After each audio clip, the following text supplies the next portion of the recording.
Hi, I'm Tash. Welcome to Tash's Library. Today's video is going to be my very late December wrap-up. So now in December, I participated in the Reindeer Readathon, which was developed by Break Even Books. And I was on Team Stocking and we won. And it was such an awesome experience. So there were a total of 10 books for this readathon.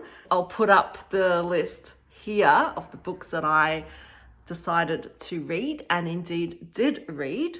So the first prompt that I read was Dancer, and this was a book with a cursive or flowy or elegant font for a cover, and I picked The Thursday Murder Club by Richard Osman. So this follows 4 people in a retirement village who meet up weekly to discuss and investigate unsolved murders.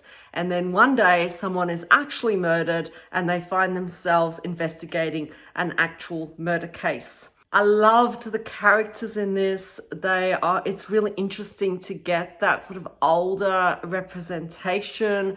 They're all very different, not necessarily characters you'd think would naturally be friends. They all have their own little agendas and secrets and personalities, and I really enjoyed all those points of view. The plot development and pacing was really good as well. The prose was engaging. However, I only gave this 4 stars, and the reason for that is because I found the ending a little bit implausible. I didn't really buy the motivations for the crime, and there were some plot points that I felt were a little bit forced and didn't quite make sense, where some people getting away with murder even though they definitely shouldn't have, even though I like those characters, and then others don't get away with it even though they kind of would probably have got away with it technically. So I had issues with the ending, but other than that, this is a riveting read and I'm definitely planning on reading the series. The second prompt that I completed was for Dasha, and this was a novella. And I also met Christmas Lights, which was bonus points for reading an ebook, because I picked Binti by Nnedi Okorafor. And this is a short little novella where Binti is the first of the Himba people to be accepted into Umza University, and then she gets onto the spaceship. On this trip to the university, she encounters different people who are also en route, but then something bad happens and this trip becomes far more eventful than expected. Now, I loved the exploration of the different cultures, the representation of different cultures. I found that really fascinating. I love that it was quite twisty, highly imaginative, and it explores really deep themes like prejudice. So I only gave this 4 stars, and the reason for that is I disliked the ending. It wasn't as satisfactory as I would have liked it to have been, and the main reason for that is because some of the incidents were just accepted too readily by the characters, and there was a lot of violence, and yet this is kind of brushed on the rug. It's like ignored at the end. And I just didn't feel that this was highly plausible. However, it's a great novella, and I do plan on reading the second one. The third prompt that I completed was Prancer, and this was a favorite season on the cover. And I picked Winter and the Crystal Shard by R.A. Salvatore. This also was given a 4 stars. Now, this is the 4th Drizzt book. So the first trilogy in the Drizzt series is Dark Elf, and now this is the second trilogy in the whole legend of Drizzt, and I love Drizzt. Drizzt Do'Urden is basically this dark elf who is brought up in the subterranean world which worships this evil spider goddess, and then he comes to realize that his values aren't necessarily aligned with the values of his culture, and decides that maybe his path lies elsewhere. The characterization is so good. However, I didn't enjoy this quite as much as the Dark Elf trilogy, which was slightly disappointing for me. And I think maybe if I hadn't read the Dark Elf trilogy first, this would have potentially been a 5-star for me. But I found it a little bit difficult to get into the first half due to the pacing and the way the plot was developed. However, there were some really great characters. There was a newly introduced character who I loved, and the second half of the book was astoundingly great. So I definitely intend continuing with this series. The next prompt that I completed was for Vixen. This was a book that you want to read but think might be overhyped. I was also able to gain bonus points for this one for the Christmas Star, which is for a book that's over 500 pages. And I picked Babel by R.F. Kuang. Now, there's so many reviews for this one, and I gave this 5 stars. So bottom line, it is definitely not overhyped in my opinion. I think it deserves all the hype that it has indeed received. The book follows a number of children who are brought to England from the British colonies purely for the reason of becoming trained as translators. And they eventually end up at Oxford University in this Tower of Babel, which is a centre of translation for the British Empire. This involves a lot of translation magic, and this is based on the nuances and gaps that you get when translating from one language to the other, because you can never get the exact meaning, no matter how carefully you try. And so the difference between the two words allows certain magic to occur. And these translations are written onto these pieces of silver. And so silver becomes a very precious commodity for Britain. Robin is the main POV in this book. However, we also follow some of his other friends, and we follow his journey through his study, and we come to realize that translators are actually being exploited to some extent, and their translation magic is helping to perpetuate and maintain the empire. And this book explores those themes of colonialism and empire and exploitation. And it is so deep and a little bit disturbing at times. It's definitely not a happy read, but I loved the exploration of etymology. I mean, I'm a nerd. That's going to be something that always appeals to me. The prose was so rich. The characterizations were so deep. The themes were so beautifully and subtly explored. And there really isn't anything that I disliked about this book. The ending was satisfying. It made sense, and I would recommend this. The next prompt I went for was Comets, and this is a book with an astronomical word in the title. And for this one, I picked Onyeka and the Academy of the Sun by Tola Okogu. And the reason I picked this is because I wanted something a little bit more light-hearted following Babel. So this is a middle grade, fun read that follows Onyeka, a British Nigerian girl whose hair suddenly takes on a life of its own, and she finds out that she has psychokinetic powers and that she is a Solari.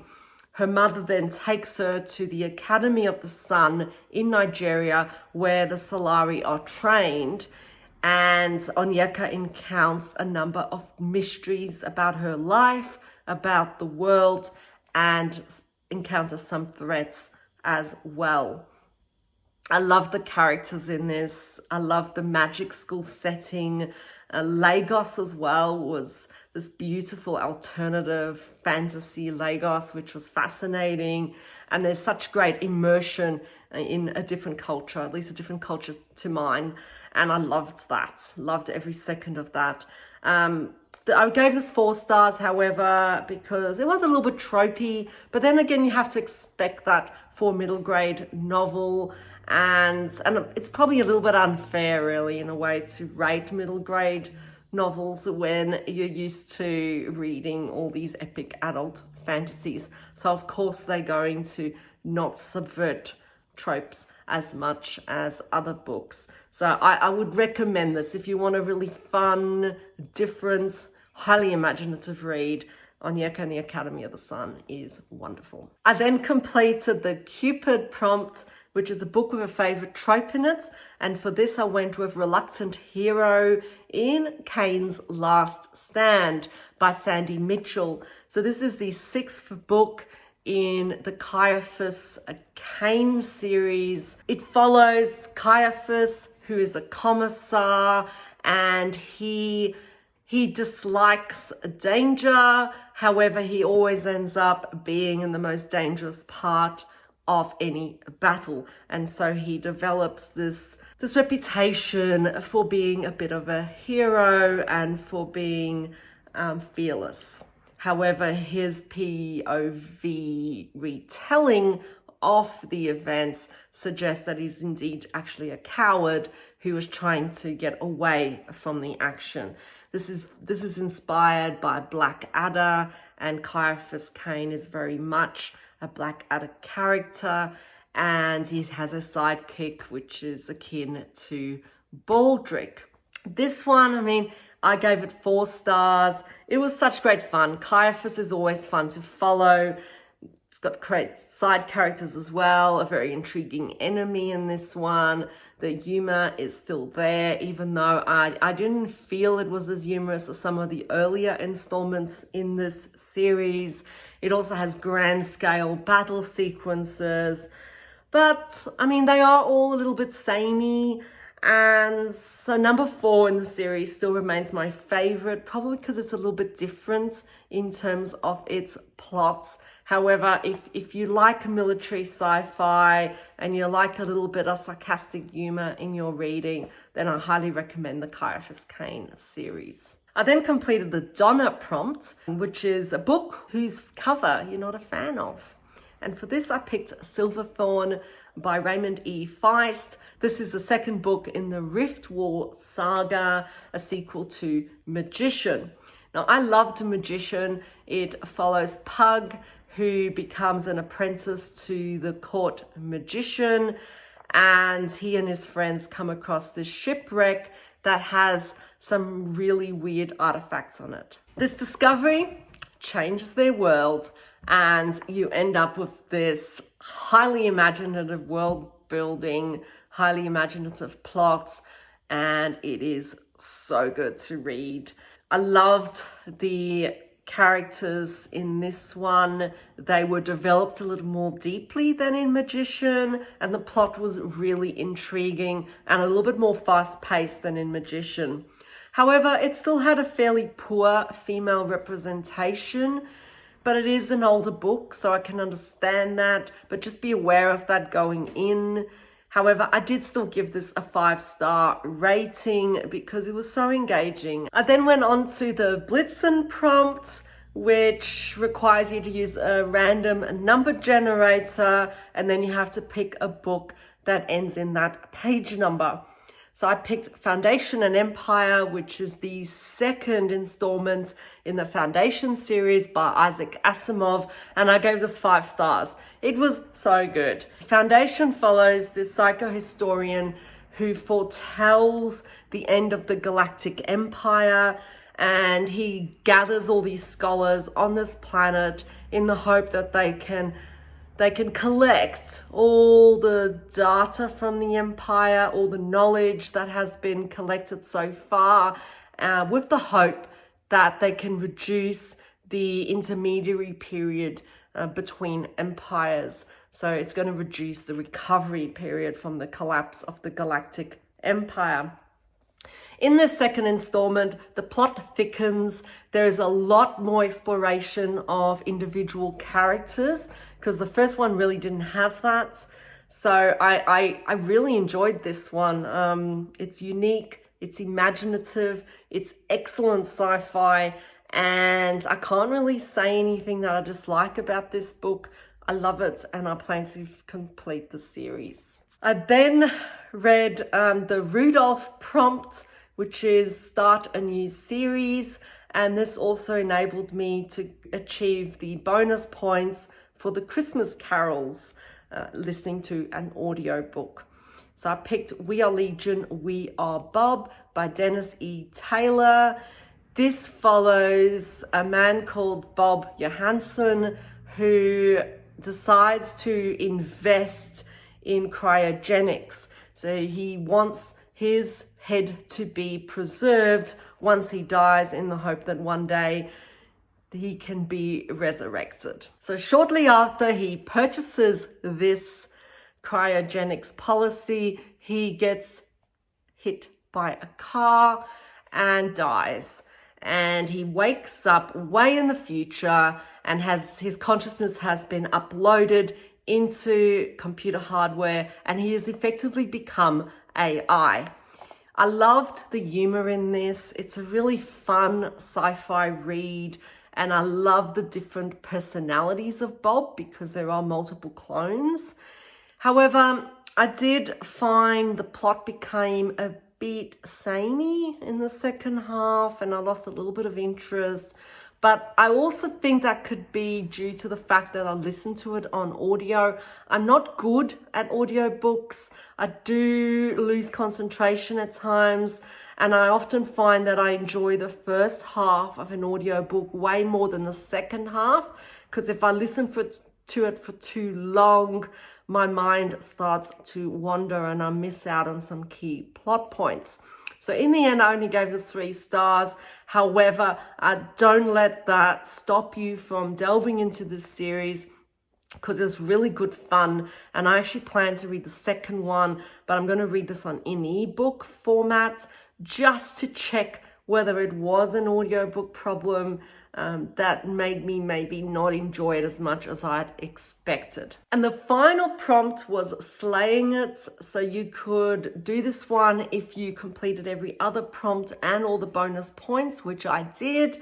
And so for this one, I ended up deciding to redo the Donna prompt. And so and the reason for this is because I loved Silverthorn so much that I actually wanted to go on and complete the Rift War saga. And so I picked up Darkness at Sethanon, which was the final installment. Once again, not a fan of the cover, but gosh, the book was good. This was such a highly satisfying plot with great characters once again. This upped the ante even from Silverthorn. To me, it's the best installment in the trilogy. Once again, it is a little bit light on female representation, but the world building was astronomically good. It was top notch. It was incredible, the places where they went. And gosh, my mind was blown half the time. It was such an engaging read, and I absolutely adored it. And I plan to continue the entire Rift War cycle. Now, on top of the Reindeer Readathon, I read another 3 books, although 2 of them don't really count as full-length books. The first one was The Purloined Poodle, which is a short novella by Kevin Hearn. And this is part of the Iron Druids series, but it's one of the side novellas that follows the point of view of the Druids' Irish wolfhound, Oberon. So in this one, Oberon decides to investigate the abduction of this prize-winning poodle. It's such a cute, fun read, albeit predictable. Yes, it's predictable, but I enjoyed this. It was such a nice read in December, and I really need to get onto the Iron Druid series actually, because I really like these characters and I think that I would like to continue this. I also read a manga. This is Witch Hat Atelier Volume 1 by Kamomi Shirahama. I gave this 4 stars, and it follows this young girl who decides that she wants to learn magic and is therefore taken in by a witch. The illustrations in this are gorgeous. It was so whimsical and beautiful. However, the plot is actually quite deep and has some dark moments, and I believe that the subsequent volumes actually do become quite dark. I'm not sure if I'll continue this. I'm not a big manga fan, and I'll see. I mean, I did love the illustrations, and I think anyone who likes manga and anyone who likes sort of witchy stories, anyone who likes beautiful illustrations, you have to check this one out. The third one I read was then Persepolis Rising. This is the 7th installment of the Expanse series by James S.A. Corey, and I had put the series on hold a little bit. I had loved the first few books, and then the middle books became a little bit of a slog for me, and so it took me a very long time to get through Persepolis Rising, but in the end I really enjoyed it. Now, I can't tell you very much about it, but it does follow this crew on a spaceship who then discovered this alien artifact. Anyway, there is a massive time jump between book 6 and 7, and so all the characters have aged up significantly. And however, a lot of the great characters do return in this. Once again, it's multiple POVs, and they are facing yet another threat. I loved the plot development in this one. I love the characterization. However, I still gave it a 4-star because I keep wanting more of the alien artifact to emerge in this series, and it's really follows more the political scenario, the machinations, the conflicts between people, because there is a lot of conflict between people from Earth, people from Mars, and then people from the asteroid belt. And the majority of the series really focuses on this conflict and how these people come to terms with building their place in the solar system. So if you love political machinations, you like a big space opera, sci-fi, the Expanse series is awesome. I highly recommend it. Now, where I failed in December is I never got to my short stories.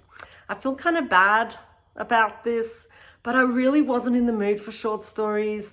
I'm not sure if I love them that much, and I feel like maybe I'm going to give them a break for a few months. I did pick short stories for January as well, and I can't see myself really picking any of those up.